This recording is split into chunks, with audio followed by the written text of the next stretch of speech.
Today I get the privilege, and it is a privilege, to be with Mike Sumsky, who I feel like I've known my entire life because I met you 20-some years ago. Yeah. But the last couple of years of after you took Power Players, I've really gotten to know you. So, man, thanks for being here. This is great to be here, Greg. This is awesome. Sometimes a great movie starts with the end, and then you go back to the beginning.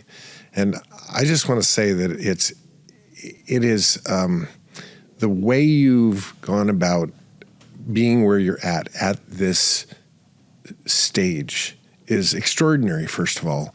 But it's a test of just brick by brick. I'm going to just keep doing what I know how to do, and I'm going to get there. And to me, at the end of the story, there's this great hope. You represent, like, stay focused, stay on it, do the right things, and you'll reach financial freedom. I mean, that's the story that I want people to know. So the question is, let's go back now. How did we get there? And we're going to discover all parts of you. Take me to childhood Mike.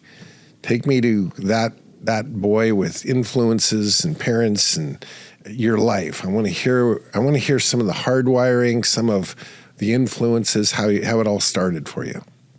Yeah, so 48 now, so we're talking about pretty much my memory go back to the early 80s. At the time, I lived down in Lacey, just outside of Olympia. I have a sister who's 2 years younger. Those days, my memories of that is kind of like, as a free-range kid, I think that was pretty common back then. Nowadays, to think about the things that I did when I was a kid, to think about if I had my daughters do that at the age I was then, it's like, no way. But I mean, we spent most of the time outdoors playing with my friends, going out to the dirt hills, riding bikes, building forts in the backyard. My parents grew up middle class. Parents were very frugal. They purchased their first home when I was, I think, 2 or 3 years old. And,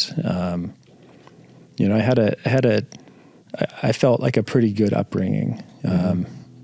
Great set of parents, never felt like we were needing anything, but we didn't have a lot. A lot of the stuff that, the activities we did involved, like taking the truck out and going camping, spending a lot of time over at Skate Creek, fishing with, some neighboring families that I grew up around. So just a lot of little adventures and spending a lot of the time outdoors.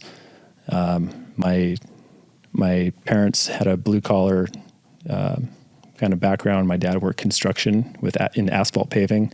So he would get up early, he'd go to work, he'd come home, he could smell the asphalt on him. I remember, I was a little bit older, and he ended up switching careers. He went from asphalt paving to, he got into real estate as a real estate agent. And the thing later he said he wanted to have a job where he could take a shower before work instead of after. My parents were both very supportive and encouraging. I remember growing up, the things that my dad would say is, pretty much anything you can put your mind to, you can do.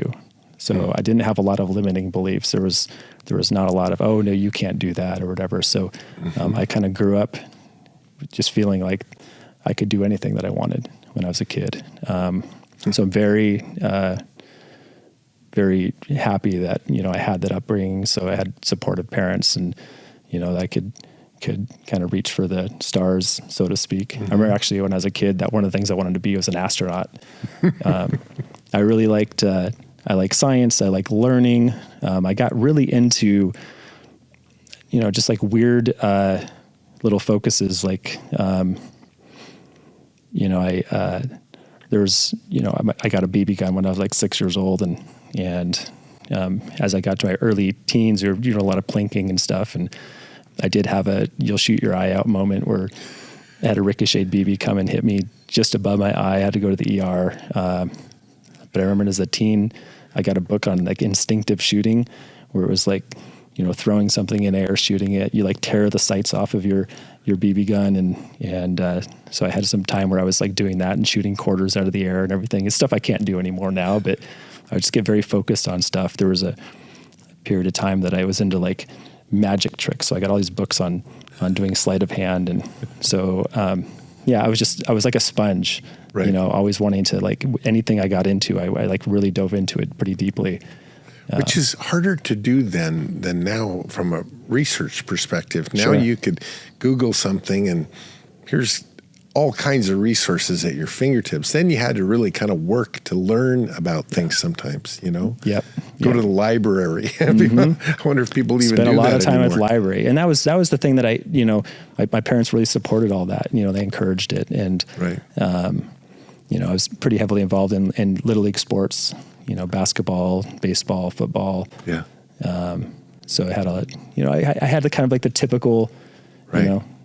Typical kid upbringing, middle class parents and everything. And Did your mom was full-time mom? Did she work out of the home? She for most of my early childhood, she used to work at like Frito-Lay and Toyota at some point, and then she was kind of a stay-at-home mom for a while. And my parents, as I got a little bit older, like I mentioned, my dad was a real estate agent for a short period of time, and I actually don't have a lot of memories of that. But where a lot of my memories started was when you transition from working as a real estate agent to working in the real estate publishing industry. And so you don't see them as much anymore, but back before the days of the internet, when a real estate agent was get a list of property for sale, they'd buy advertising space in various real estate publications. So Right. I think my dad and mom worked for a couple different ones, but Harmon Homes and Home Seekers Magazine, and then Homes and Land. And Homes and Land was the magazine that they ended up buying into as a partnership with a couple other guys, and that expanded to ultimately owning I think like 11 of the Homes and Land franchises in Washington, Oregon, and I believe Idaho. Wow. So there, that was certainly I learned a lot from being in a family that got into becoming an entrepreneur and learning the business. And for me, it was, I spent a lot of time over at the office or driving to drop off ad copy. I guess it's just stuff as I remember when I was a kid. My sister and I, like, we just have this thing where, oh man, ad copies, we got to do ad copies. Like these memories that I have in my parents telling stories. But I think there's a lot of good lessons that were learned, for both my sister and myself, seeing my folks as an example of starting out blue collar, getting dirty, working hard, and then ultimately getting into business. And running a business and kind of seeing a little bit how it operates. Right. Then I even had a chance to work for them in some capacity as I got into high school and to college. So. I didn't realize that part. When your dad was a real estate agent, broker, was he buying real estate at the same time? No. So they... My folks' kind of progression in real estate first was as a homeowner, so buying a house when I was 2, and then when I turned 7, so for about 5 years I lived in Lacey, and then we ended up moving from Lacey to Renton, and instead of selling the Lacey home, they kept it, and they kept it as a rental. And so I think my uncle lived there as maybe the first tenant, and then they've had some other tenants after that, and we lived in our Renton house for, I don't even know, it was 5 or 6 years. And then they sold that and we moved a few miles away within the same school district that I was in, but moved to a different house, and then they kept their second home as a rental. So there, I didn't grow up with parents that bought and sold houses and did rental property, like purchasing for rentals, but we had rental property from the properties that we moved out of, and did a little bit of yard work, mowing and everything for the second property we lived in, and wasn't until I think I was in like late high school or early college that my dad ended up through another broker that he knew, started buying some investment, rental property. But it was, kind of small scale. It wasn't, wasn't a lot. So your sister, 2 years older, Younger. I'm sorry, younger than her. Were you being in that position of being the older brother? Did you feel a sense of responsibility to sort of show her the way a bit, or does that exist between brother and sister? I don't really know. I never had a sister. I was probably a bratty older brother, and she was a bratty younger sister. So. We had little sibling rivalries and everything. We're a pretty competitive family. We loved to play games, played a lot of cards, one of the big memories I have growing up was spending time with my grandmother. She lived in Olympia, so pretty close by. So with my parents, I had to go out for a little extended trip or something, or at the time they'd go on a hunting trip or whatever. And my sister and I would stay with my grandma, and, Monopoly was the game that we loved to play. And that was like something I look back on. It was kind of like my first experience learning real estate from playing a game where you buy properties and you have rentals and right. I kind of felt it was a really good metaphor for kind of how my journey as a real estate investor has gone. When you first start out, it's, you've got a little bit of money, you go buy a property, and if, you might buy St. Charles Place, and I think that gets you $10 rent or States Avenue or whatever it is. It's like $10 or $12 rent. And, the first few times you're on the board, you're not making much money. And, you land on some things where you have to, pay a tax, or you do this and you might pay somebody else some rent. But it's every time around the board, you collect 200, and it's like almost another trip around, to another year, and you get some more properties, and pretty soon you've got a monopoly, so you can double your rent. And then if you get enough money, you can put some houses on there and hotels. And, by the end of the game, before you know it, you've got more money that's coming in, that's going out, and it kind of accelerates. Right. And, I feel like that's kind of how my real estate investment business has gone for, over the last 20 years. When you left high school and, now we're in those college years, did you think at that point real estate was something I might do?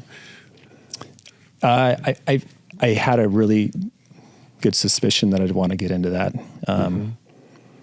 When I was in high school, school for me, I got good grades, and, math and science were the things that I was interested in. So, I applied. I only applied to a few different schools, but I got accepted at University of Washington. And, and having conversations, I remember my dad we were just kind of figuring out like what I wanted to do. And his recommendation was, go and get a career doing something that you love and own real estate. So it was like, focus on your passion, and do something that you're passionate about. But whatever you do, always just know real estate that's really a way to wealth. And by that time, I had kind of seen through some of the rental properties that they had, and they started buying, Dad bought a duplex and I think a 6-unit building. And so by that time I was starting to get it. I was like, okay, you buy an asset that goes up in value, you have tenants that pay your mortgage, give you a little bit of extra cash flow, and over time that grows. And so I always thought that this is something that at some point I'm going to get into real estate and I want to buy some property. I just didn't really know how to go about it. And my dad and my folks with their journey in real estate, it was just very traditional. So, they'd save up money for a down payment, and when they found the right deal, they'd buy it and they'd hold it. And they weren't doing a lot of stuff, and they weren't flipping houses. I don't remember my folks doing any flips to my knowledge, but they just, one little rental at a time. Add another one to their portfolio. Yeah. Well, and it's interesting that is really how you've started and progressed, and then the toolbox has changed. What was your first job out of college? So I went to school, ended up getting a degree in mechanical engineering. And when I was in my senior year, my folks they enrolled me in like the Dale Carnegie course. I don't know if you're familiar with that, but of course you know Dale Carnegie. But it was, I think it was like a 6 or 8 week program. You go once, it was an evening thing. You go, once a week, and it was really about learning about communication, public speaking, kind of all the tenets that are in the book, how to win friends and influence people.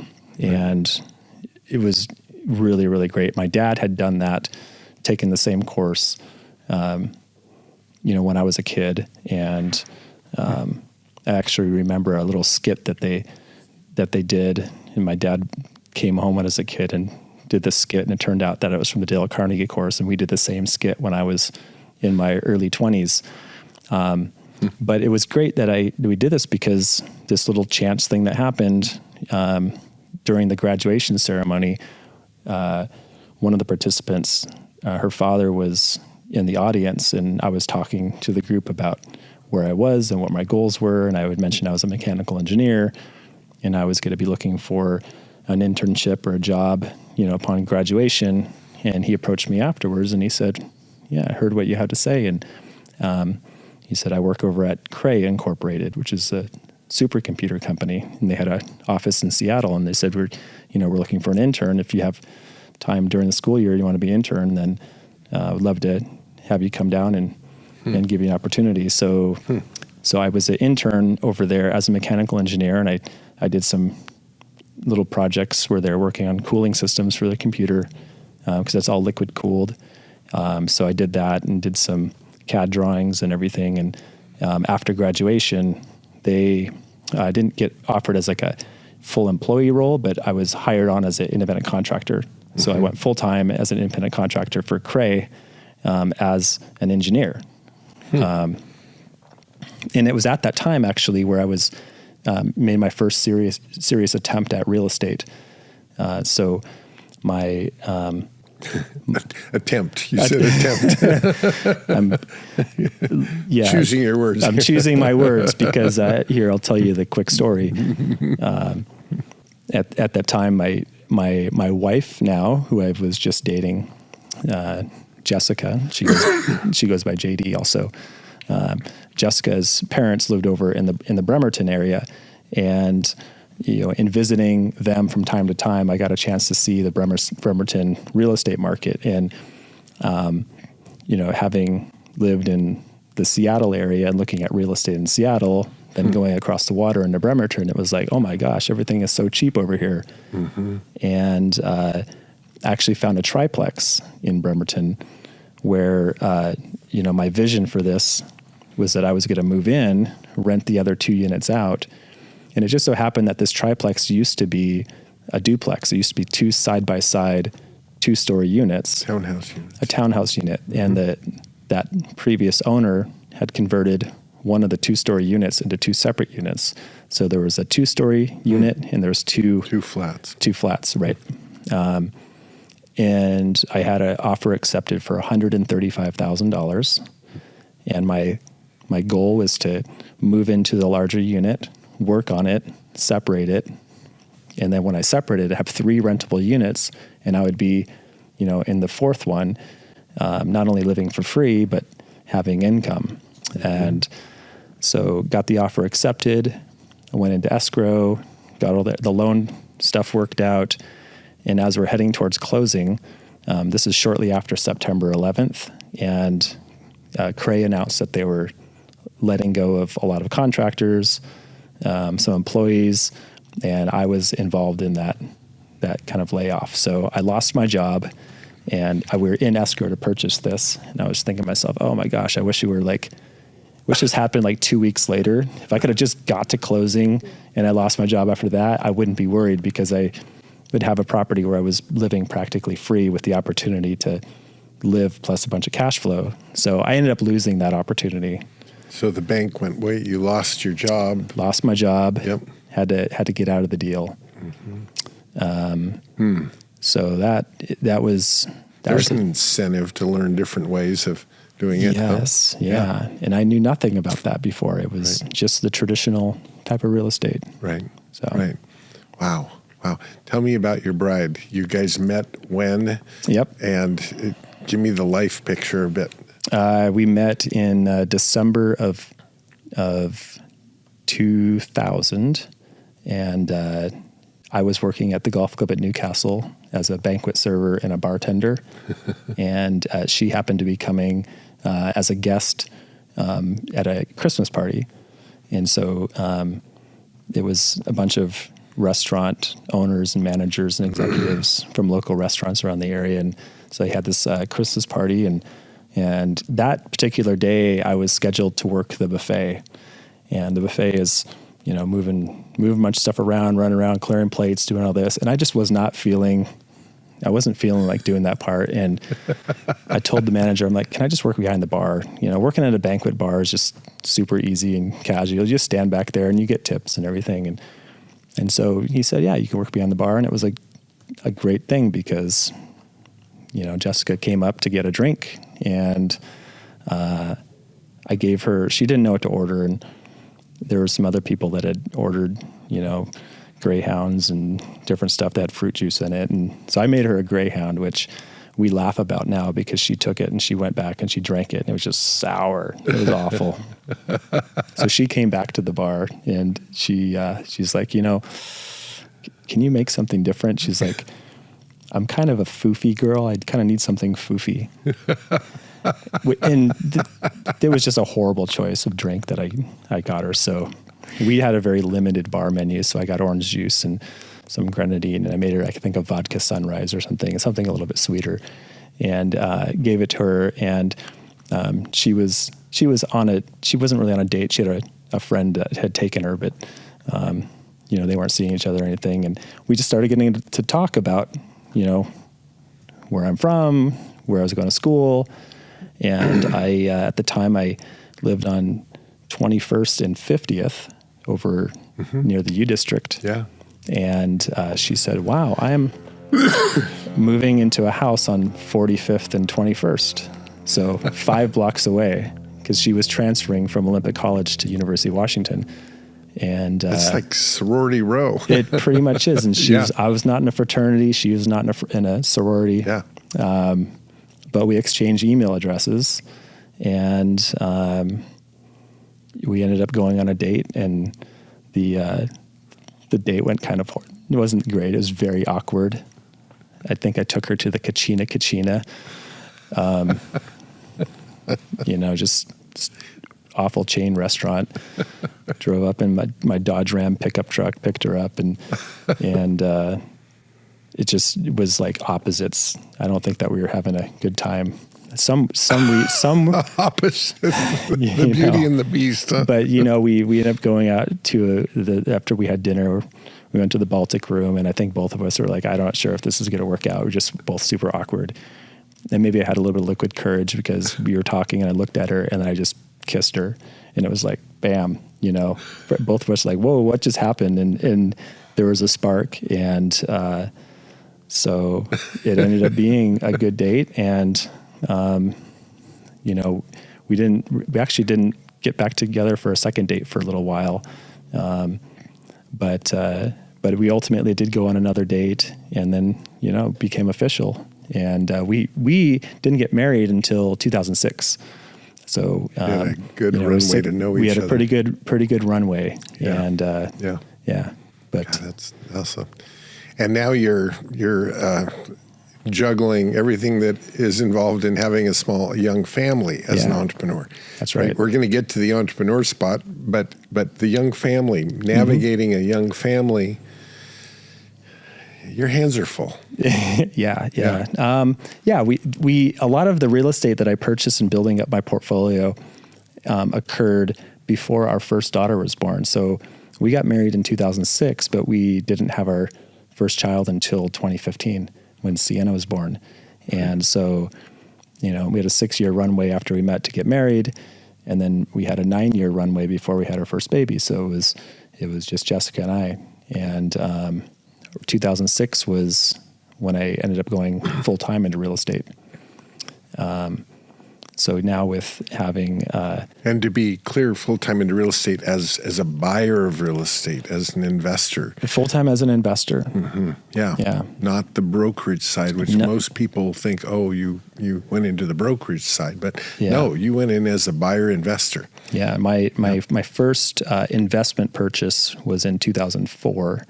And by 2006, I had done enough deals and some flips and had some properties sold where I had a little bit of a cushion to go full time. We can get into that if you like, but you're talking about the family with the entrepreneur and balancing family. And we've got two amazing daughters. We have Sienna, who just turned 11, and our daughter Sailor, who will be 6 in May. Sienna is involved in competitive gymnastics. So I remember when I was a kid getting in sports, I felt like I played a lot of sports, but it was like you had a 1 hour practice on a Tuesday afternoon, and then maybe a Saturday you'd have a game, and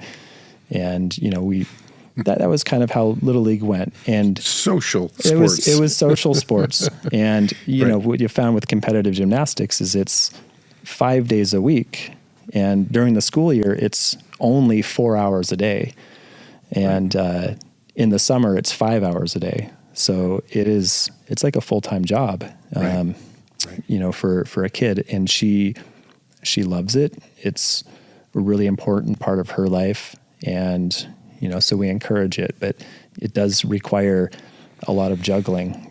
Real estate business, shuttling to practice, going to meets on the weekends, and sometimes those meets are out of state. Yes. Yeah. Right. So the next week. I know that with the 1st of March, we were talking, it's like, I'll be in, Tampa, all the way across the country for a competition. Yeah. So they go on one travel meet a year. We've been to Anaheim, and I don't know if we had one in Long Beach or Anaheim last year, but we went to California twice, and now we're going to Tampa. Yeah. So, what a commitment. Yeah. Let's back up. I want to talk about the journey of real estate and sort of deal structuring. How it started out. Let's start there. You're wanting to buy real estate. The first one didn't work out because you lost your job, right? But take me through kind of the discovery of acquisition and acquisition strategies. Sure. So, like I mentioned, I had an interest in real estate, and most of the examples set for me and what I had learned is, get your job, save up money, go find something that's listed on the MLS, look for a great deal within there, make an offer at a price that could make sense for a flip or rental. And, my best friend was a broker, and he was submitting offers for me. But we were just having no luck. And granted, I would go in and I would make a low offer, because I needed to want to make sure it's a deal. And there was a lot of competition at that point too. And nothing was getting accepted, and, kind of like banging my head against the wall. I remember back in 2003, this same friend, Mike, he had a couple tickets to an evening event. It was a Millionaire Mind evening with T. Harbecker. And there, I ended up buying into a weekend Millionaire Mind intensive. And, this sort of like the personal growth and development had been something that I really enjoyed. And even as a kid, my dad, he had a library of books that I would go through, The Power of Your Subconscious Mind.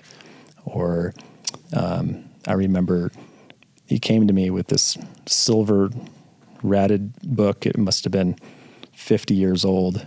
And he said, "I'm going to give you this book, Mike." I bet I can guess. And he said, "I could sell this to you for $10,000. It would be more than worth it." And I'm looking at him like, come on, it's a book, And that book was Think and Grow Rich. I was going to say, that would be my guess. By Napoleon Hill. So I read that book, and I read a lot of others. So it's like personal development and, the subconscious mind and all that. This is something that I had a really strong interest in. So the Millionaire Mind Intensive, it was something that was kind of right up my alley. I went to this event and, it's just like little things that, when I met my wife, I happened to work the bar that night. It's just a chance thing and it changes the course of your life. Well, in this event, I remember sitting down in the audience and there was a lot of things where, you'd share with the folks around you and you do a lot of journaling and writing and, talking about, goals and all that. And I remember sitting next to a gentleman named Bruce and I had some of my goals that I had, which were some real estate related, and it was some career goals. One of the things I wanted to do is to buy a rental property.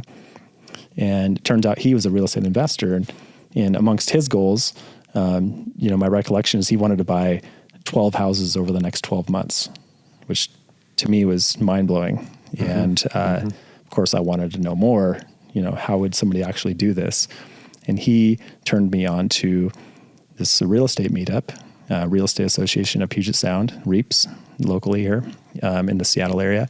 And I ended up attending my first event, my first meetup. And, this was the first introduction to something that was a little different than what might have been the traditional way of real estate. And it, a lot of different speakers. And there happened to be a gentleman sitting across from me, Greg, that you were speaking at one of these early events. I think it might have been sometime in 2004. And when I heard you speak and I heard you talk about real estate and finance and that they could be separate and you don't necessarily buy the real estate for the real estate. Sometimes you buy the real estate for the financing. And I was like, wow, this is like blowing my mind even more. And I remember talking to you after one of the events and just being very impressed with, your ability to communicate. And with all the other people in the room, I had your attention and you were focused on me and made me feel great. I remember you did a 2-day class, I think it was, for mm-hmm. Wisdom for Wealth, Foundation for Freedom. Mm-hmm. And it was there that I learned about substitution of collateral and deal structuring. And from that point forward, my mindset about real estate had changed.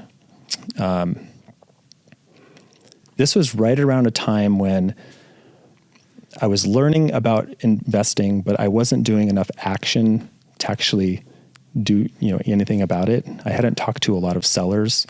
I think that I may have sent out some letters, learned to do that. I ended up buying those cheap little bandit signs. I stuck some up around the city, and that turned out to be a big cat and mouse game, which actually ultimately I did buy houses from putting signs up, but it kind of felt a little dirty doing that. But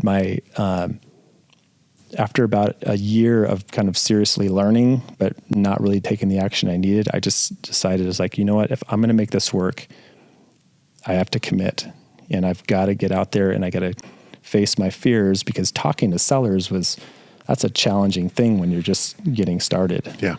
Knowing what to say. I mean, I was 27 years old, but I looked like I was 17. So mm-hmm. I kind of had this thought, like, I'm not worthy to buy somebody's house. How are they going to, believe me, that I'm going to be able to close on something. But my first house I ever bought came from a door knock. Mm-hmm. So at the time I had heard you can get a list of pre-foreclosure properties, and these are kind of scary ones to door knock because it's someone who's in a position they might be losing their house. But I worked up the courage to start going out and knocking doors. And it was really surprising because I think it was the first day that I went out knocking where I had this opportunity. Hmm. And maybe it was just, what is the saying that you have is that when you make a decision to get an action, Providence gets off the bench. Yeah, when you commit, Providence moves too. That's right. Mm-hmm. When you commit, Providence moves too. Yeah. So I had committed and knocked on this door. A woman answered, and I don't remember exactly what I said, but it had to do with, with something where I understand there might be an issue with the mortgage and want to see if I can help. And she told me that, well, I don't think there's much you're going to be able to do. We owe more than we could sell the house for. And I think we're going to lose the house. And through my studies, I had learned, there's short sales are an opportunity. Mm-hmm. You might be able to buy the house, get the bank to agree to settle for less than what's owed, right, if they can avoid going to the auction. So I knew just enough to say, well, I might be able to help out through a short sale. She said, well, my husband is at work. I don't really know a whole lot about all these details, but if you want to come back, you can talk with my husband and me later. And so I said, all right, I'll do that. I got in my car and I drove straight home. I didn't do any more knocking. And I was like, I have to learn about short sales. Crash course. And, information is readily available now. But back then, there were some message boards and some websites you can go to where people had discussions about real estate. And I remember searching these short sale forums and, what do you need? And typing in here, I've got a house, and seeing have people to try to help me, what do I do next kind of thing. I knew enough to bring a contract. I got a short sale disclosure, knew enough to just get over there, talk to them, figure out, how much do they owe? How much are they in arrears? What's their lender? Got an authorization to release information. I mean, I've not done this before, but I kind of winged it. And, I don't know if they just felt like, hey, desperation, we have nothing to lose. Well, right. What the heck? We'll trust this kid. Give it a try. And so I worked out a price that I felt would work for me to buy it. It's much less than what was owed. And started a short sale negotiation. And that had some ups and downs. And, I thought the deal was dead. I had a chance meeting with another investor, John, who had a house that he was wholesaling. And I went and looked at this house, and I told him, hey, I'm a new investor. I wasn't going to buy the property. I just wanted to meet another investor. I told him that, hey, I'm having trouble with this short sale that I'm doing. The bank says they don't want to accept the offer. And he's like, oh no, I know, what you can do. And he's rattled off 3 things. He sounded really competent. I'm like, okay, I'll try that. And got back on the phone with the bank. And sure enough, I was able to get the short sale accepted. And didn't know anything about private money, or at least not enough to, actually go and have any conversations with lenders. Right, yeah. So I had a job at a good job at the time. Ended up applying for a bank loan, and in the process of getting the closing, talking about these sellers, they came to me and they said, we really are hoping to stay in the house. And they're like, is there a chance that we could, just rent it from you? And they're like, we got married in this house. We've been here forever. Looking back at this now, I was like, I'd never do what I did, but I was like, all right, let me figure out a way I can keep you in here. And then they're like, maybe could we try to buy it back from you? And I said, well, maybe we can set up to buy back. And, after I closed and I had this agreement with them, I talked to other investors. They're like, why are you leaving them in this house? They couldn't pay their mortgage. It's Rule 1. Rule 1. Yeah, never right. do that. But long story short, the happy ending on this one was I closed on the property, qualified for my loan, had a small down payment. They stayed in the property. Their mortgage payment was here. The rent they paid me was less. And then I still had a payment which was much less than rent. So I had a positive cash flow. They had a payment they could afford. And 2 years later, they bought the house back from me. And when they bought it, the market had increased a bunch. They had a bunch of equity. So I made money. They kept their house. They had equity. It actually ended up working out. As crazy as it was for a type of deal that I would, looking back, oh gosh, why would you ever do something like that? It's like a 30-hour credited college class. Yeah. All in one deal. Yes. There's no way to learn that other than dive in. That one deal was really pivotal because it changed the belief that I had. Mm-hmm. I got one done. Yep. And I had tried for, on and off since 2000. or so to speak, to try to buy a piece of real estate. Wasn't able to get that triplex. Had a lot of false starts. Got this one. I think my next deal was 2 months later, and found a property in Bremerton and got a contract on it. Didn't have money, but I remember John, who helped me out with that short sale, and I called him up and I said, hey, would you like to partner on this? If you can help bring some money in. And so we went 50-50 on it, little flip, got that sold, had another property, called John up again. He helped me with that one. So I was able to bring, learn as I was going. So right. I borrowed knowledge from folks that have been there doing this already. Mm-hmm. And that's where I got a crash course, and I was there every single day. That second flip that we did, lots of stories on that one. Bought it from somebody they were using drugs, and it was the drug house of, they weren't cooking anything in there, but it was just, crash pad. It was awful. The neighbors were so happy after we bought this house that we were starting to clear it up. When we got the house done, actually my favorite part of the story was bought the house, got everything cleared out, and then their guy that lived across the street, he had a van. It said Dino's Painting on the van, and might as well talk to Dino and see, what he would do. And so he comes out and we introduce. He's like, "Oh, I'm so glad that you bought this place." He's like, "Man," I said, "So you can help with our painting? Give me a bid for that." And he's like, "Yep, I got your bid, $0. And I was like, $0? Where? Come on, He's like, "I've looked at that fucking thing for so many years." He's like, "You buy the paint, I will paint the thing for free." And I was like, "Deal." Wow. Dino. But you helped him. Yeah. You probably made his house go up in value. That's exactly what he time. said. He's like, "You probably made my house go up by $20,000 by buying this." Right. So various stories after we closed, the sellers coming back and, trying to grab stuff while we're still there, getting arrested in front of the house, smoking meth or something. Getting really upset because all these big, huge buckets of rocks that they had collected over time, the wife would collect all these rocks in the middle of the night, put them in 5-gallon buckets. There was like 30 5-gallon buckets around with just rocks from the backyard. And the neighbors would say, "Oh yeah, Trish would grab these rocks," and then Eric and her would get in a fight, and then Eric would dump all her rocks all over the yard. And then the next 2 weeks she's picking up rocks and she wanted these rocks. So we gave her the rocks to take with her. Just crazy stories, but we ended up flipping that house. The neighbors threw a champagne and burger barbecue for us afterwards. And then, it was like, I got a taste of, the impact that you can have just beyond earning money in real estate. Right.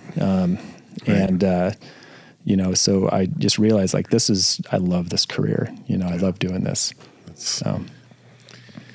Tell me about the first private note that you drafted in connection with an acquisition that had some of the lettuce and tomatoes on it. Yeah. So I had borrowed some private money, just small amounts here or there, from some family members, but nothing big. And I'd never done a seller finance deal before this. But the house, what I think made the really big difference for me was a little 2-bedroom, 1-bath house in Bremerton. It had to have been worth no more than $115,000. It needed some work. And I wrote a letter to the owner of this property. I was writing letters to owners of rental property that they'd owned the property for at least 15 years or something like that. So I got a call from the owner of this particular house. He said, "I got your letter. Yeah, I'd like to sell it." In my discussions with him, he had other rental property. He'd been a landlord for a while. He's had a long-term tenant that more or less paid on time, but it was just he was getting tired. He was being tired of getting a landlord. And I had come in and, it's worth maybe $115. For me to pay cash at the time would have been an offer around $70,000 or so, which he wasn't prepared to take that kind of discount. And so I said, well, would you be willing to finance? And what would you think if I could give you income, which is the same as what you're getting now? Because it sounds like you like the income, but you don't like managing the property. So really thinking from his perspective. And he said, yeah, that sounds good. In fact, he was willing to sell this without a down payment. So I did $500 down. It was next to nothing, but we settled on a price of $105. I maybe paid $500 down, and the balance on a note. I was looking for a 10-year note. He countered with 7. We split the difference in 8.5 years. And the payment was about $550, principal only. So I paid his price, but I had principal only payments. Oh, wow. And I needed some money to buy the property, do a little fix up. So I secured a small first position private lender note. So he was collateralized by a second. And he carried a second on this. Mm-hmm. And we closed. Did a little bit of fix up, not a lot, still had a tenant in there, but did a little bit of repairs here and there. And then turns out that the seller lived about 1.5 miles from my house, and it was pretty much on the way out towards my office. And so instead of putting the check in the mail every month, I printed the check. I drove over to Don and Pam's house and knocked on the door. First time I went over there, it's like, hey, here's the check. I was on the way to the office. All right, cool, thanks. See you in a month. And then the next month, gave him the check. Then it was a conversation on the porch. Then I left, and then pretty soon, every subsequent time I visited, I'd spend more time talking with Don. Then he had invited me in. We'd sat down.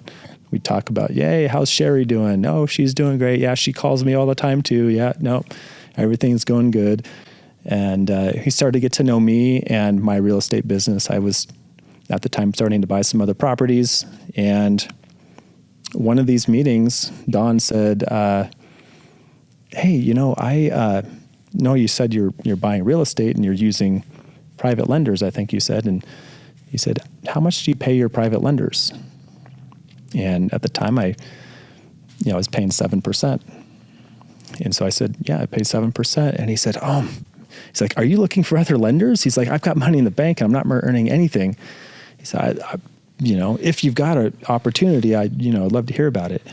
And so I was like, yeah, I've got other lenders, but if one of them can't lend, do you want me to give you a call? And he said, great.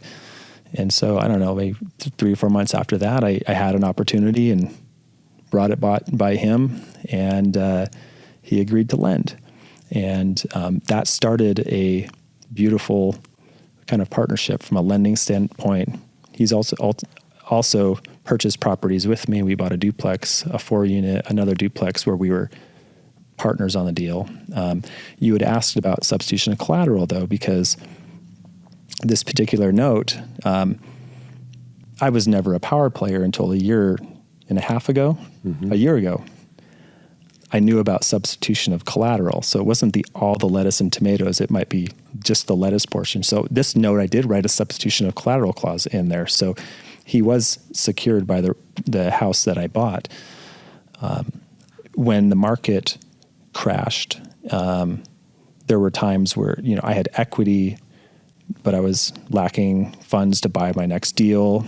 And the substitution of collateral allowed me to move his note to equity. I had another properties that had cash flow to support the payment.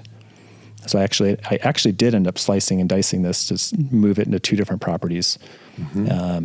And then I got a new first that I was able to raise cash to go buy another piece of property. Right. So I was able to use that tool to help me to raise funds. Keep rolling. To keep rolling. And that substitution of collateral tool has really served me well over the years in being able to structure deals in a way that gave the seller what they wanted for their property with terms that made sense for me. Right.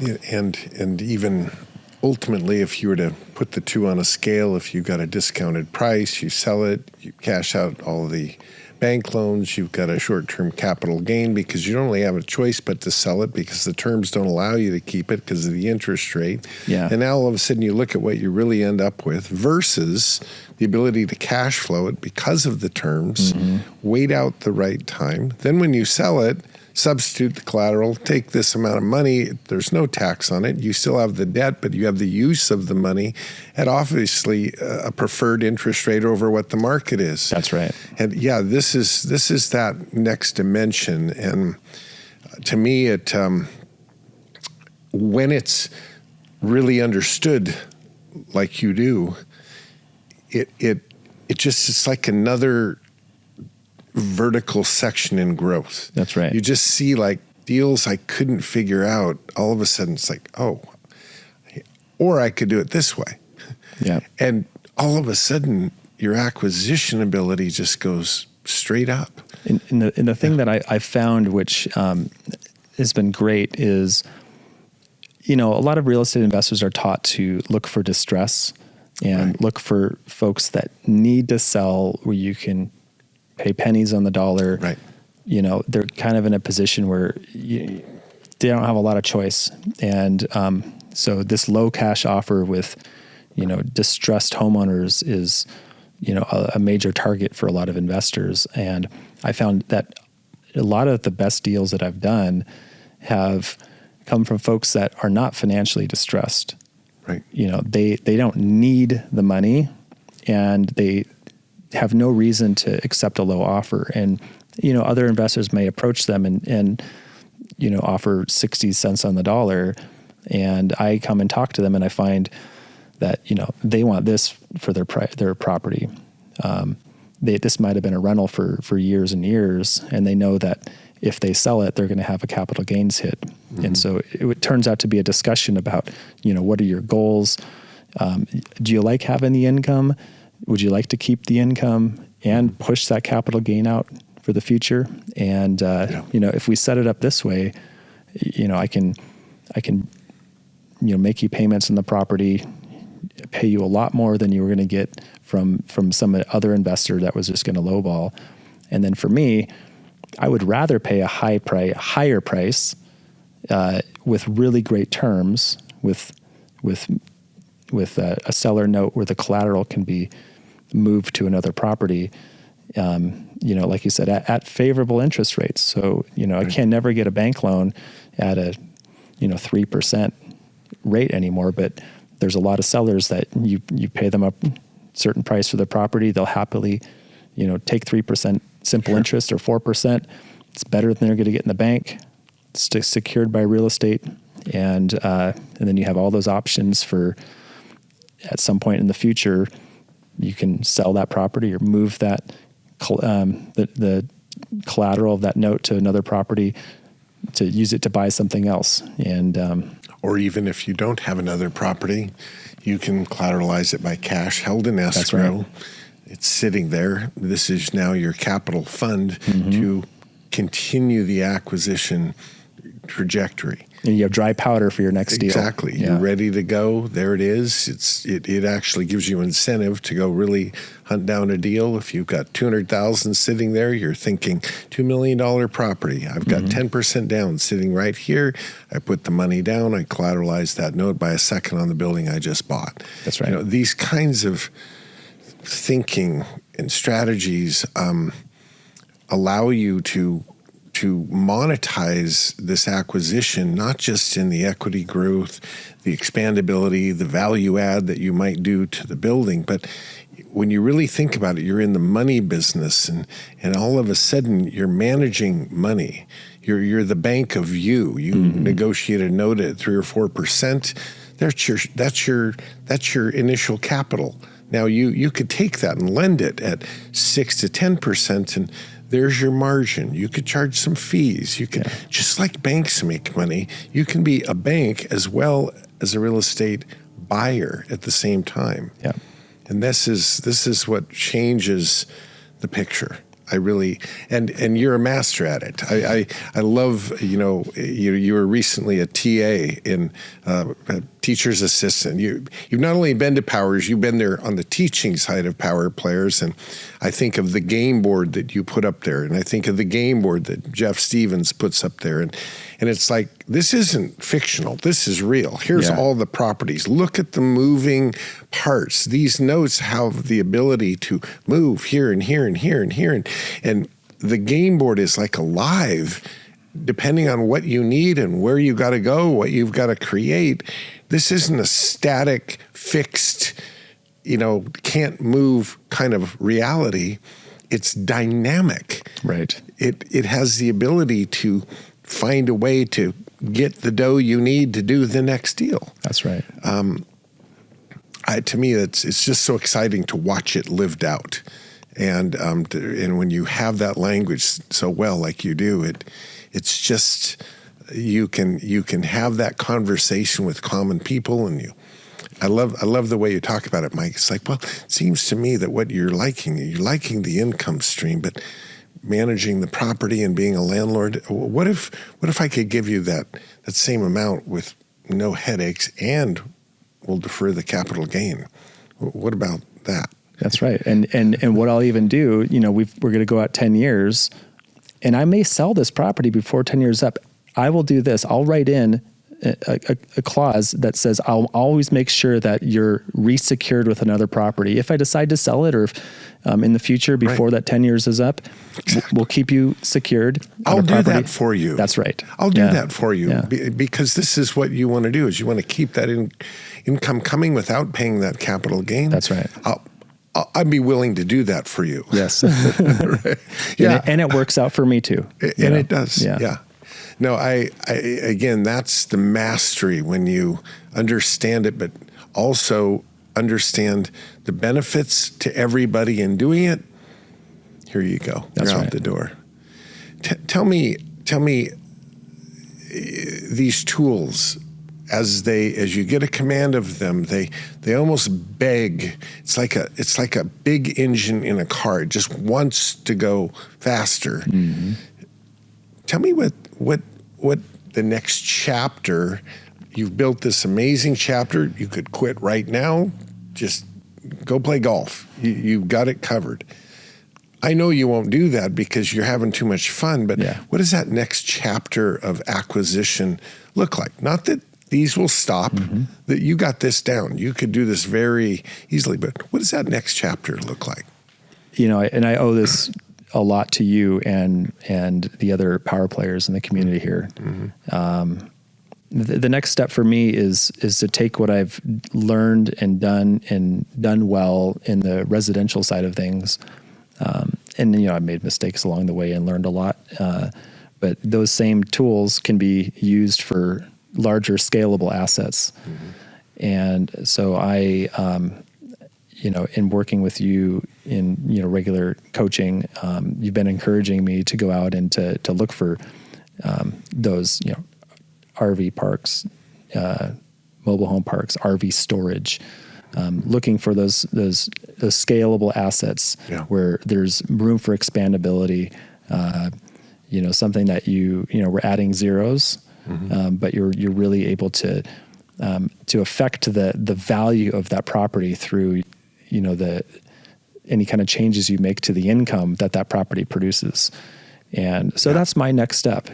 And it's exciting and it's a little bit scary. I feel like I'm learning new things and going, I've done residential for so long that, there's deals that still, get my nerves up a little bit, but I've done, so many transactions now that it's like, bought another house, not a big deal. But getting into that larger asset is something where now it's like, all right, I'm in another league. I feel like I'm in that learning stage again. A little bit scary. I got to remind myself that it really isn't different. In a lot of ways, it can be easier because a lot of times you're dealing with a different type of seller. You're dealing with somebody, they understand the income approach to value, and they understand that, a lot of the sellers they really have to think about tax planning when they sell, right, and what their next plan is. So some of these tools are really fit well with those types of deals. Yeah. So I have a seller who was a very sophisticated buyer of real estate, bought everything the way we're discussing, then get to that place in life where now you become a seller, you're going to sell it, had very defined ways of wanting to sell it. I became his buyer. It's never just like, well, I'm doing a deal this way and it's good for me and everybody else it isn't. There really truly are ways to structure something where what can offer the ability for everybody to get what they want. Mm-hmm. I bought many, many, many buildings from Larry, who knew exactly what he wanted to do and how he wanted to do it. And he found me willing to take that building to the next step, do all the work. He didn't want to do that. It's not that he needed money. He just didn't. His time was what he wanted. And so here, there's chicken on the bone. Go ahead. You take it to the next step. When you're done with this, we'll go to the next one. And just keep going to the next one, the next one, the next one. Why would he switch horses now? I'm giving him pretty much everything he wanted. Yep. And he understood the reasons behind it, like we're discussing, of deferral of capital gains and income stream and margin. And he was doing all of that, but it still worked on the buying side. That's right. In a big way. So I think that the scalability, though, what we're on to next is that it's you take a duplex and you bump the rents, $50 a month, and okay, you made $100, and that can all translate to value. It's new income, and it's changed the net operating income, creates value. But if that, instead of a duplex, it's 200 units. Well, small changes on a lot of units, all of a sudden the net overall impact that makes to your financial statement is huge. Right. And tell me about being a landlord of single family / small multiplex. Mm-hmm. How has that changed, and what adjustments are you making as it has changed over the last, let's just say, 7 to 10 years? Yeah. So, I self-managed all my properties up to about 20 units. And that was about 9 years ago when I was at that level. So at that point, when you buy your first and second and, you start growing, I was managing everything out of a Excel sheet. Mm-hmm. Tenants would pay the rent, and I'd go down into the column where their tenant was. I put their money in. Just a very archaic system, and of course, I knew all my tenants because I was the only one that was advertising, showing the properties, getting the applications, and filling out the leases and everything. So I had a pretty good relationship with my tenants, and I was kind of stayed on top of it. But at a certain point, it's just becomes harder and harder to manage all that. And when I got to about 20 units, and these are mostly small multifamily. So, it may have been 6 or 7 duplexes and a 3-unit and a couple single family homes. So there was a lot of different roofs, and, we have maintenance, and, I started out fixing stuff myself, but realizing I can't do that forever. And so I got to, find handyman construction contractors to do that. And then I got to the point where I'm like, I need help, and started talking to some property managers, and got bids on normally 8 to 10% on the income that you receive, and then you're gonna pay for renewal fees and inspection fees and all that. And I just kind of added this all up, and I'm like, that's a wage for a full-time employee. So instead of going the property management route, I put an ad out looking for administrative assistant / property manager, because if I could get somebody who could manage my real estate, it's probably not going to take 40 hours of their time, but they might be able to help with other things. And that's how I found Mandy. And Mandy's been with me since 2017, and she's been amazing. And she's been through that growth period where we went from 20 units to, now we're about 50 units, still mostly small multifamily duplexes, 3 units, 4 units. We have a 6-unit building. We've got some single family homes, and the tools change over time too. Right. So, we started working with the property management software. There's a lot of them out there. We've used Buildium, and it's worked out really well for us. So, you build up systems.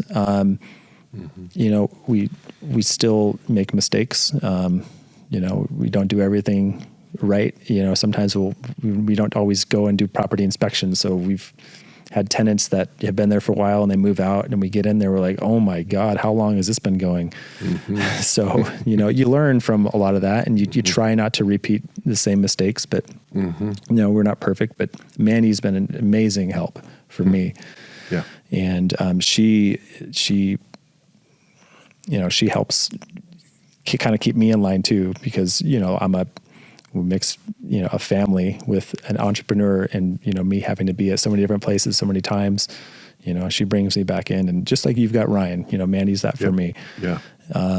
And, so we've had other team members, over the years that have helped with construction and maintenance and acquisitions, and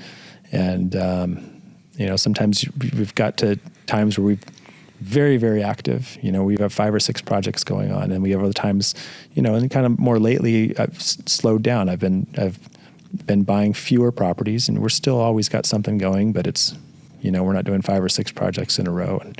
And as I kind of turn my focus to, larger scalable assets, I have to kind of let go of what I had been doing before to be able to keep my focus. Yeah. So it's a matter of keeping some plates spinning, but using the help of others in what we're doing, right, so that I can have more time to focus on the stuff where I want to go. Yeah. And that's kind of like that really stage I'm in now. Training them so well that yours might be that initial acquisition paperwork and go, here you go. I'll give you a 3-hour tour of what I'm seeing. I'm sure you got it. That's it. That's the last time you think about it. Yeah. Well, I love this sport from that perspective, Mike, is that it's much like aviation. It might start with a little 172 Cessna, but there's no ceiling to this sport. I mean, you drive down to any downtown area of a major city and you go, whoa, that's real estate. Yeah. There's no ceiling to dirt and structure and finance packages that create what we see. And to me, that's why this is so beautiful. This is my 50th year of doing this. And I just always feel like I'm over my skis, because there's just you never get it all. You never see it all. You just got to keep growing and keep doing and trying. But it's always there for you. Right. It doesn't have a ceiling. Right. So that's a beautiful part of it. It really is.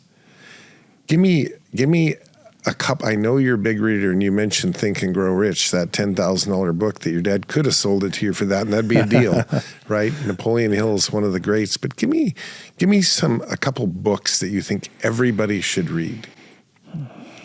A book that I really liked was Pitch Anything by Oren Klaff. Pitch Anything. Pitch Anything. Okay. The thing that the big rock that I pulled from there is, the frames you have in any kind of negotiation, in where there's always somebody who is the prize and there's somebody who's seeking the prize. And generally, the person who's seeking the prize is the one who's got to do the dog and pony show to convince the other one, to give them what they are looking for. And this has been very helpful in the way of raising money and finding private lenders, I think a lot of investors have had a challenge in asking other people for money because of the frame that they are in, and that where they feel that the person who has the money is the prize, and somehow I have to convince that person to lend money to me. And what Orrin taught in this book is that,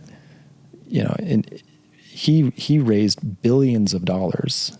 Mm-hmm. That's what his role was, is raising money. And he changed that dynamic to go,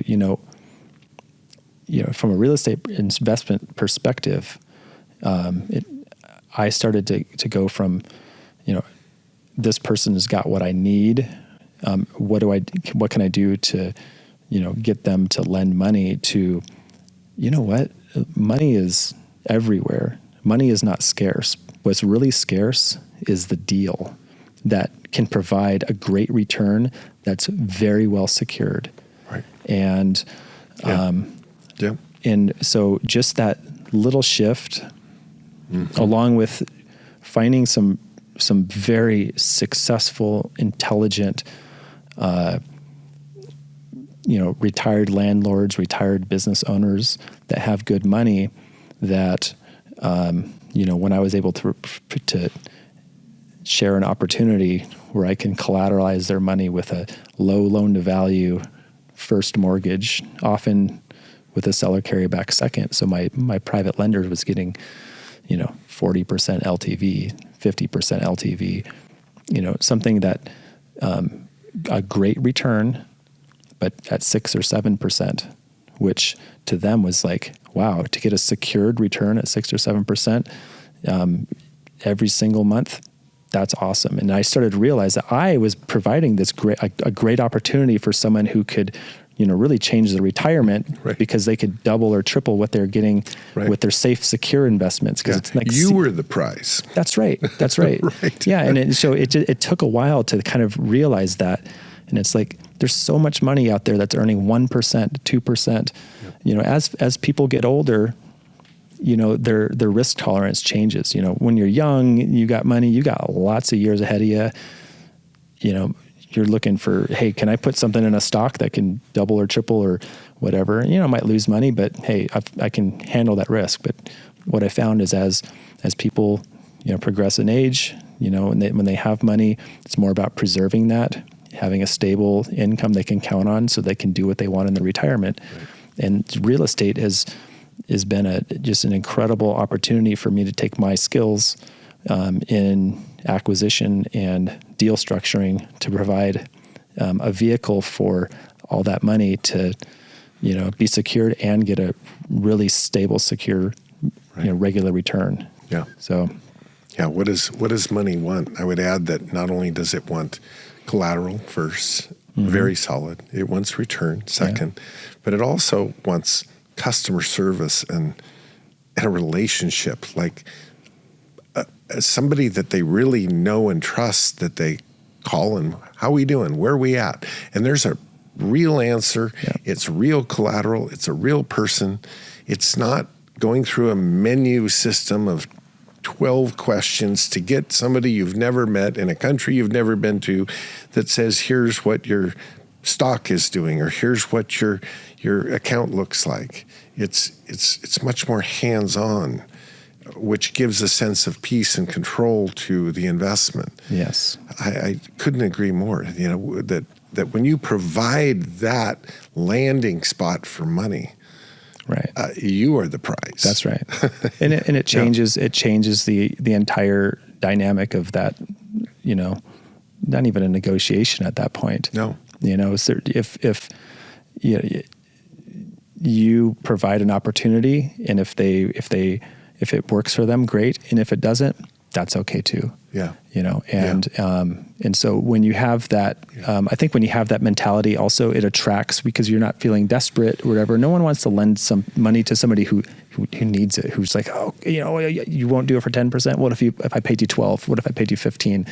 I think it, when you understand how valuable the deal is and the security you can provide to somebody, it changes that discussion. It does. The conversation changes. Tell me another book or two that has really impacted you. Yeah. So, Think and Grow Rich, obviously. I talked earlier about going to the Dale Carnegie course. Yes. So a lot of folks have read How to Win Friends and Influence People. If you haven't, it's an incredible book. It's communication. It's, getting like sitting down face to face with the seller. They say one of the sweetest sound to any person's ears is the sound of their own name. That's one of the things I talk about in Dale Carnegie, in that book. I think it's really good from a real estate investment standpoint to, how to talk, to communicate with other people. Yeah. Very valuable. I'll give you one that you probably have never heard of, and it has nothing to do with business, but if you want to kind of like a look into some of my nerdy interests, the book I actually listed on Audible, and actually I kind of feel that the Audible book was better listening to it, was Project Hail Mary by Andy Weir. And they're going to have a movie that's going to be coming out this summer, which I hope they don't screw it up, because it was an amazing book.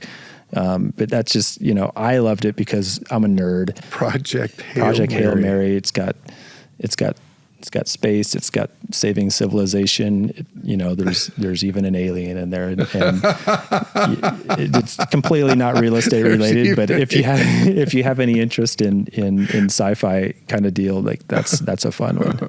Yeah. This is a great segue to this topic.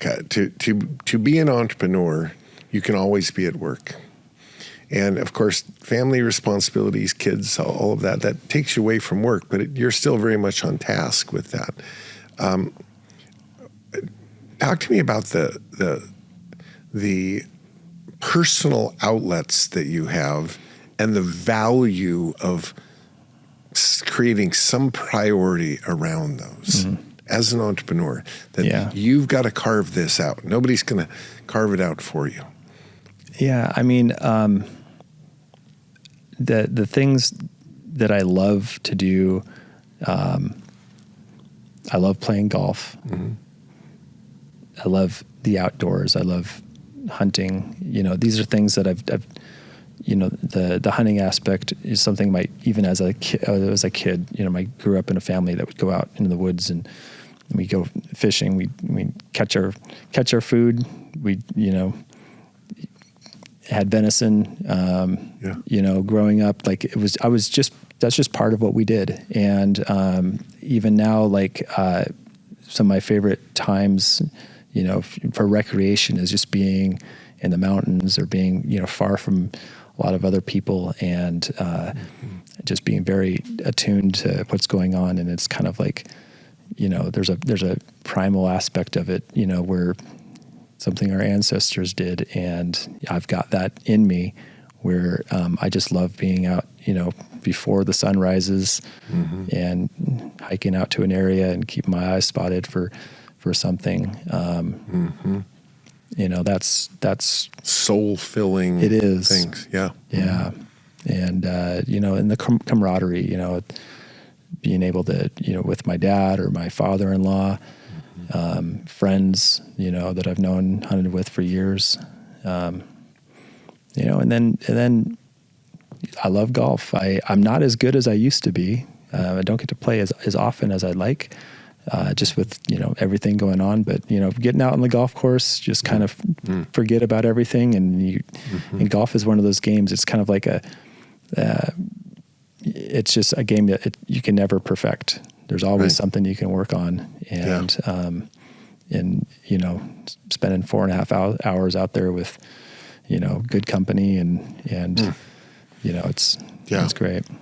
I watched a bit of the AT&T that was on recently on TV, and it was played at Pebble Beach. Mm-hmm. And I've been blessed to play Pebble Beach many times. And it has this sense of awe about how beautiful the real estate is, the coastline, the rough ocean, the view. the history of the game is so many moments there. You picture every hole. You can think of somebody who did something amazing there. The quietness of it all, they manage it to just keep it pristine and quiet. And I don't know, it's so much more than golf of hitting a ball and hitting it in a hole. It has a I don't know, almost a soulful experience. When you go out there. You just like, oh my gosh, this is just taking me to a different place. It takes me away. That's right. I don't know that it would do that for everybody, but I think that the important thing here is that you have something that does that for you. You know, people call it your happy place. I don't know that I like that word. I think it's different than happy. I think it's something that truly connects you somehow. You may not even understand it, but it's a place that just connects with you to bring you some peace, to bring you some quiet, to allow you to even think. You know, at least hunting does that for me. It's just a way I can just sit out there all day and just think on all kinds of things. Right. You know, I think in our busy, noisy world, finding something like that is your place to mentally just takes you away to a place that just allows you that. I think it's critical. Yeah. I'm learning that way more now than ever. That, man, there are chunks of time I don't even remember because I was running so fast. Right. And I think, oh my God, that's not good. I want to remember everything. You know. So yeah. You know, I know you have a motivation of obviously being an amazing dad and an incredible example and great husband. Those things are built into you. But I'm going to hit you with something that I witnessed recently that I don't know if I've ever heard you talk about it, but I'm going to plant a seed, and that's you have a gift of teaching. A real gift of teaching. I'm not sure you couldn't teach anything really well. Matter of fact, I'm probably pretty sure you could if you were passionate about it. But I just got to watch you teach how you think about real estate to a very diverse crowd coming from all kinds of experience levels, and reading their outtakes told me, and my own observation, you're a great teacher. Do you see any of that in your future? Yeah, I love to teach. You know, and it's been like that for a while. I remember, you know, everything that I was learning, getting excited about with real estate and things that I learned from you.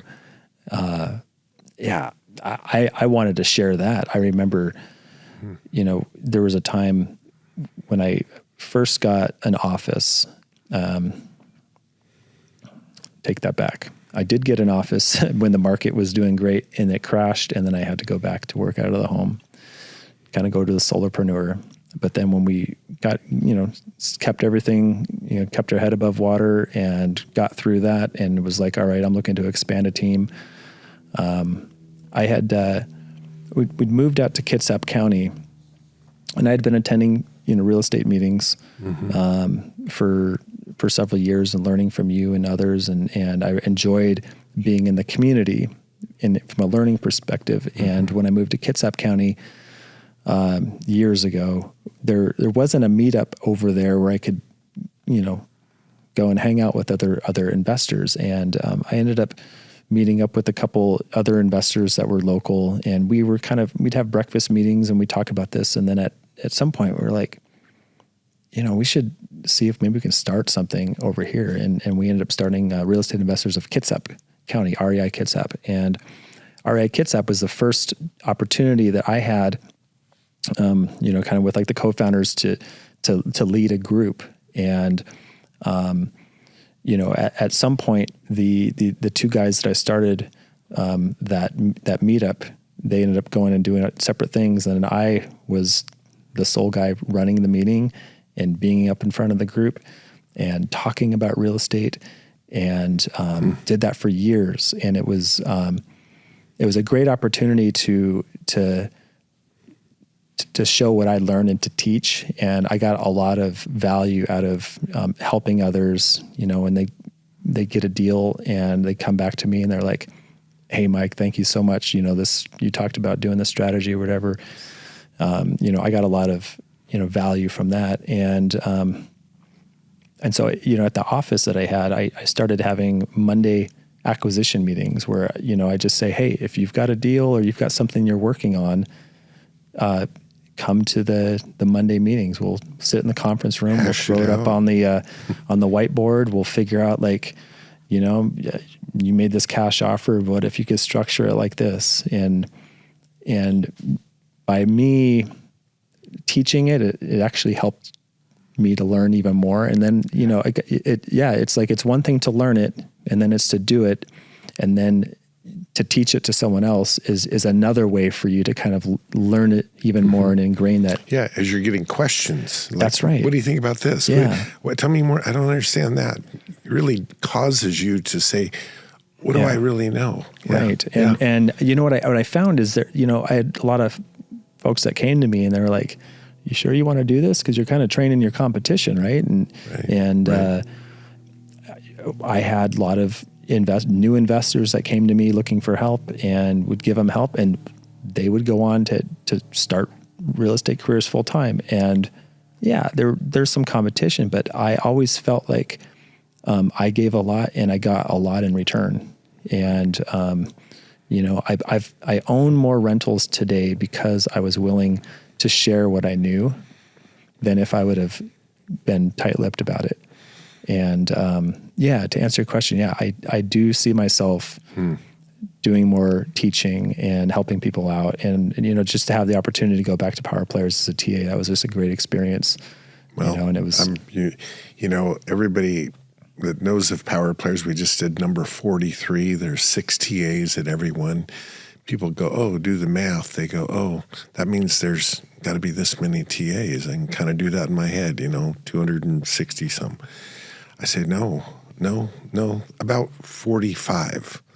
Because when I find somebody that connects as well as you did with everybody and teaches, you'll be asked again. You can always say, I got other things, Cap, but I'm pretty bold about that because and here's why. I want to hand over the best experience that anybody could have with the best people in the kitchen. The TAs are the kitchen.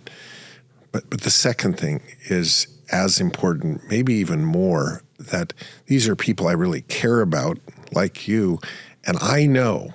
And A.B. told it to me forever, and I was like, okay, I got to figure this out myself. But boy, it's proven over and over again that when you try to hang on to something, the growth is going to elude you. But when you truly give it away, that's when tenfold just hits and knocks you over. Mm-hmm. It's just a principle, right? And it's. I tell people about bird letters. Listen, you will never outspend bird letters. Once you get that in your head, you will want to collect quarters you find on the ground to send out another letter, because every one you send out will return itself tenfold. Yeah, it will. So just do it and do it right, and never question it and go. Well, it's the same thing I think about giving away your knowledge to those who want to learn, who want to grow. I'm not just saying anybody, but to those who really are sincerely seeking it. Screen them. Know that they're good people. I don't want to teach assholes, but you say, no, you're sincere. And every hour you spend and everything you put out there, all of a sudden it comes back to you in all sorts of currencies. That's right.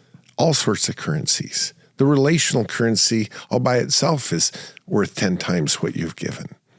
I look at this community of Power Players. It blows my mind how I've gotten to know all these amazing people, but a heart to want to say, this is such a good thing. I want you to know about it. This is such a good tool. Oh my gosh, listen up, Right. So you did an amazing job there, and I'm excited that you want to do it more, because And the same with coaching, and the same with all those things. You're just a natural. And I really would love to see you continue that influence that you've already well started long ago. So yeah, thank you. Legacy is almost always the ending question on this podcast, that we're all going to be known for something, right? And I think that we have control over that. Like, at least we should think in terms of, I want to assure that outcome. Right. When you're gone, and if you go before me, I'll be there. I'll be serving the good wine or Coronas. The gathering, what are they going to say about Mike Sumsky? Yeah, I hope they say that let's say that I gave more than I took, and that I was an inspiration and a role model. I look at my daughters, and when I look at their future, and when I'm old, I'll be proud to raise them into two individuals that go and follow their passions and own real estate. I want me to say the same thing to them.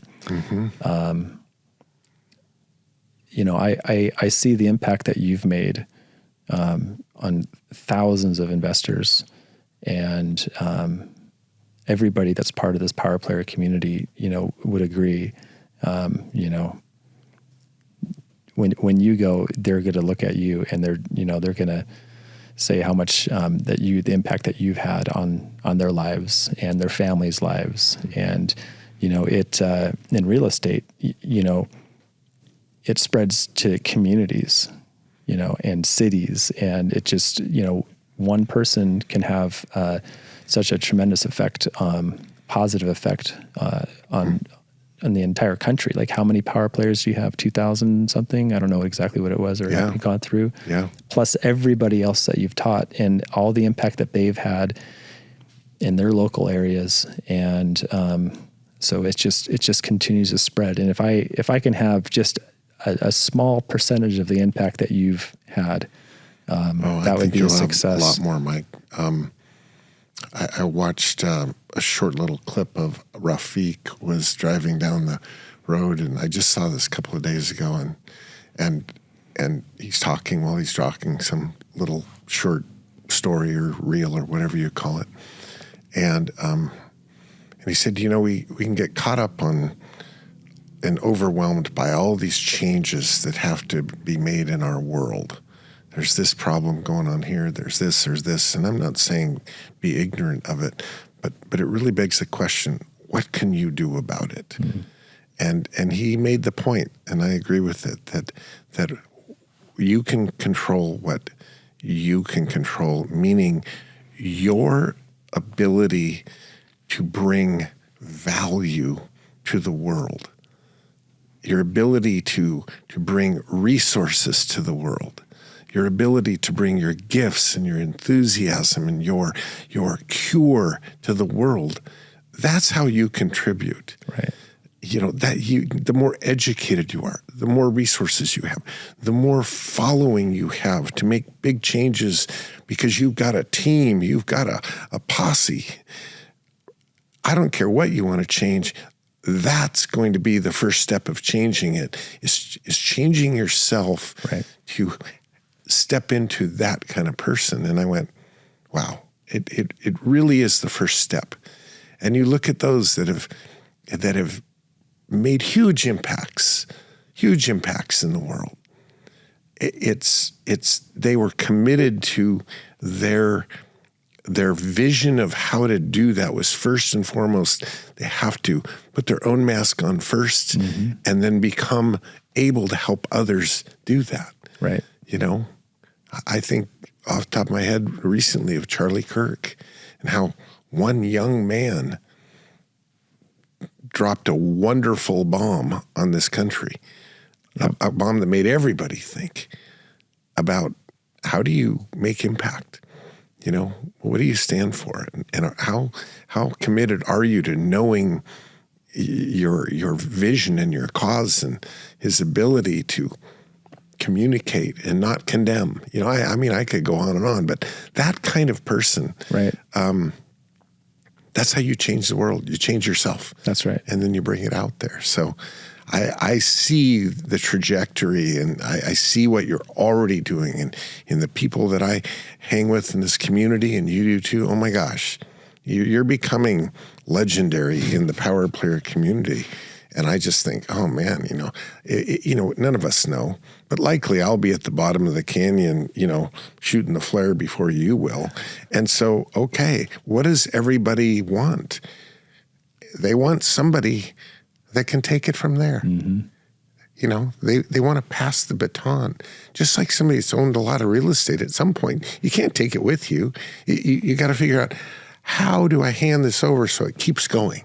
So Yes. the life of it keeps going. Isn't that what we all want? That's right. I know you live that way. That's so, right.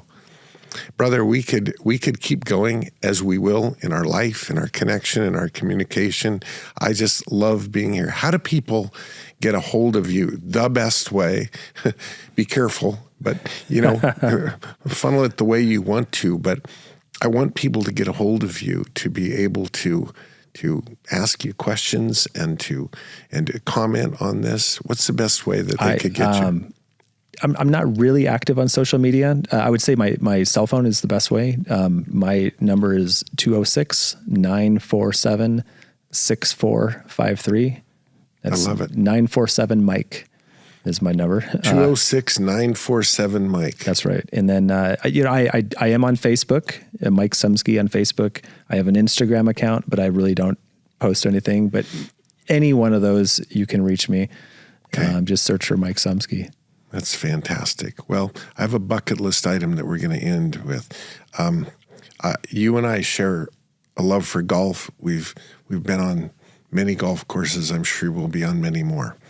But we also share a love for hunting. Yep. And whether I'm there, standing on the ridge or sitting there with a walkie-talkie and a pair of binoculars, I want us to go on a hunt together and just enjoy the elk tent, enjoy the camaraderie, just be somewhere lost for a few days and just enjoy that. So Let's do that. I'm I would on love record. that. It's going to happen. Let's do it. And we'll probably be able to recruit a couple younger guys who want to hang with us to help pack some meat. I know there's some other power players that really enjoy that too. So They've heard the stories. They're intrigued. All right, brother. Well, listen, thank you again. And thank you for listening to this podcast. And any comments you've got for me, you know how to run me down. My cell, 206-226-7777. God bless.